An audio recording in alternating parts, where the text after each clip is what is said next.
बिस्मिल्लाहिर्रहमानिर्रहीम।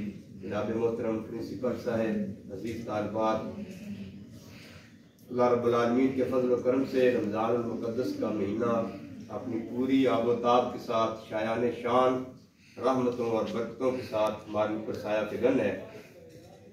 अल्लाह तबारक व तआला हमें इसकी इज्जत करने की तौफीक अता फरमाए।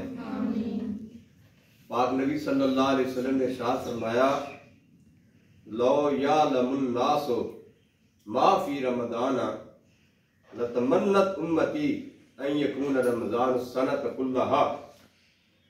नबी करीम अलैहिस्सलाम ने इरशाद फरमाया, अगर ये लोग जान जाएं कि रमज़ानुल मुक़द्दस की बरकतें क्या हैं, अल्लाह तबारक व तआला इसमें क्या क्या रहमतें, बरकतें, फजल व एहसान उतारता है, नाजिल करता है, तो ये लोग तमन्ना करते, मेरी उम्मत तमन्ना करती कि सारा साल ही रोजे रहते। इतनी रब्बुल आलमीन की इसके अंदर बरकतें हैं, रहमतें हैं कि मेरी उम्मत सारा साल जो है वो तमन्ना और ख्वाहिश रखती कि पूरा साल ही रमज़ान मुक़द्दस होता, हम रोजे रखते रहते। कितनी बड़ी इसकी शान है फिर। और रमज़ान और कुरान इसका आपस में बड़ा ताल्लुक है। सूरे पाक सल्लल्लाहु ताला अलैहि वसल्लम गारे हिरा में तशरीफ ले जाया करते थे। रमज़ानुल मुक़द्दस की ये बाबरकत घड़ियाँ थीं कि जिब्रील अमीन आए और पहली वही लेकर तशरीफ लाए। इस लिहाज से ये कितना अहमियत वाला महीना है, बरकतों वाला महीना है कि अल्लाह रब्बुल आलमीन ने कुरान पाक के नज़ूल के लिए इसी का इंतखाब फरमाया।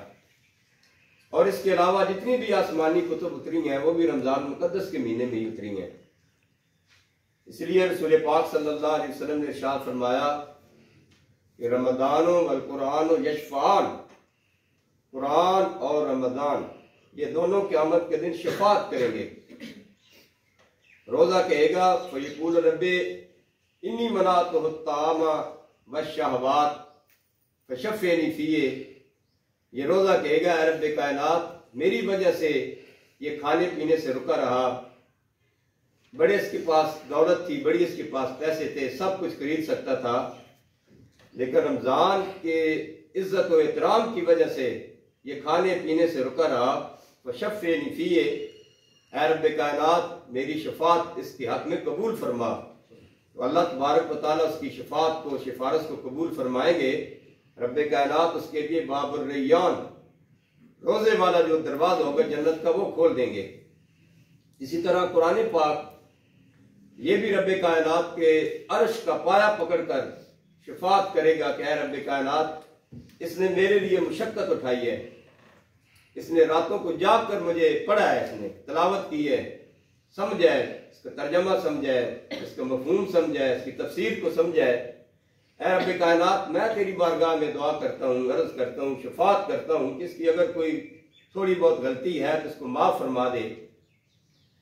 तो अल्लाह रब्बुल आलमीन कुरान और रमज़ान दोनों की शफाअत को कबूल फरमाकर इंसान को जन्नत का वारिस बनाएंगे, जन्नत का मुस्तहिक ठहराएंगे। इससे बढ़कर फिर और क्या हो सकता है। इसलिए मैं आपसे ये कहता हूँ कि कुरान पाक के साथ भी अपने तल्लुक़ को जोड़ें। रसूल पाक सल्लल्लाहु अलैहि वसल्लम का क्या तरीक़ेकार था कुरान पाक का। हज़रत अब्दुल्लाह इब्न मसूद रज़ी अल्लाह ताला अन्हु रिवायत करते हैं कि रसूल पाक सल्लल्लाहु अलैहि वसल्लम हर रोज़ दिन के वक्त मेरे साथ दौर फरमाया करते थे।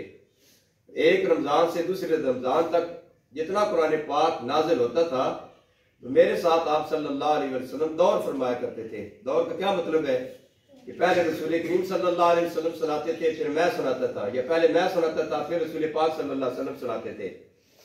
रात का वक्त होता था, जिब्रील अमीन आ जाते, वो इसी तरह रसूल पाक सल्लल्लाहु अलैहि वसल्लम के साथ दौर फरमाया करते थे।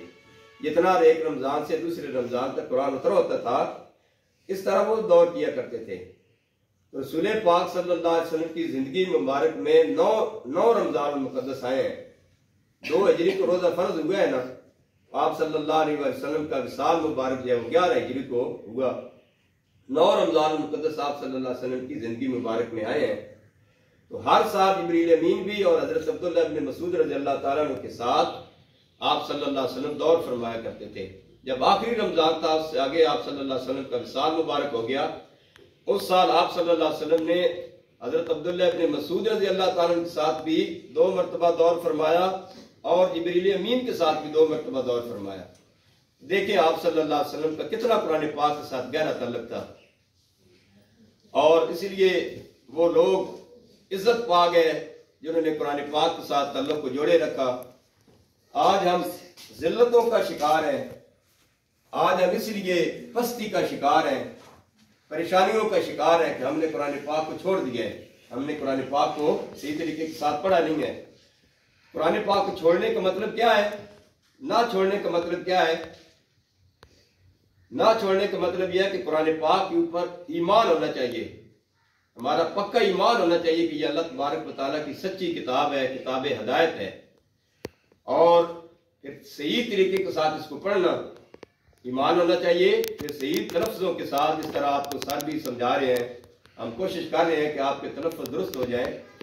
इसके लिए कोशिश करना कि मैं कुरान पाक ठीक पढ़ूँ, इसके मखारज के साथ पढ़ूँ और सही अल्फाज के साथ पढ़ूँ, फिर इसको समझना, फिर इसके ऊपर अमल करना, और फिर इसके ऊपर क्या है, इसको आगे फैलाना।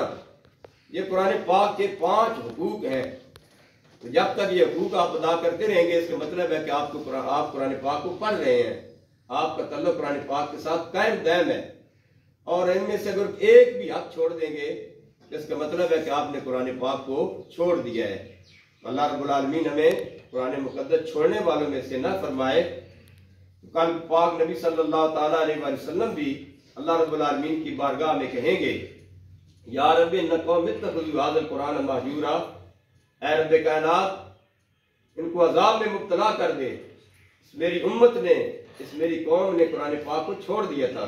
फयक़ूलो या रब्बी इन्न कौमी इत्तखज़ू हाज़ल कुरान महजूरा फ़क़ाल रसूलो, रसूल पाक सल्लल्लाहु अलैहि वसल्लम वहां पर फरमाया कि जिन्होंने हमारी शफाअत करनी है, जिन्होंने हमारे रब्बे कायनात से मुसीबतों से जान छुड़वानी है, वो जब अल्लाह की बारगाह में ये कहेंगे कि इस कौम ने कुरान पाक को छोड़ दिया था, कुरान को छोड़ने की वजह से कुरान की शफाअत से मारूम हो जाएंगे, कुरान को छोड़ने की वजह से रसूल पाक सल्लल्लाहु अलैहि वसल्लम की शफाअत से मारूम हो जाएंगे।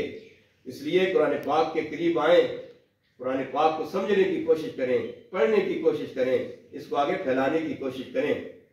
रमज़ानुल मुक़द्दस की बरकतें और अहमियतें बहुत ज़्यादा हैं। अल्लाह तबारक व तआला हमें इनके ऊपर अमल पैरा होने की तौफीक अता फरमाए।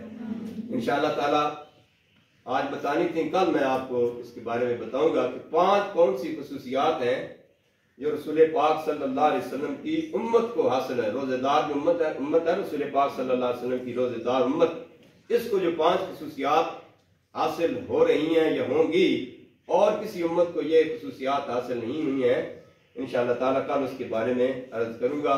अल्लाह तबारक व तआला हमें कुरान पाक भी पढ़ने की तौफीक अता फरमाए, रमज़ानुल मुक़द्दस की इज्जत एहतराम करने की भी तौफीक अता फरमाए।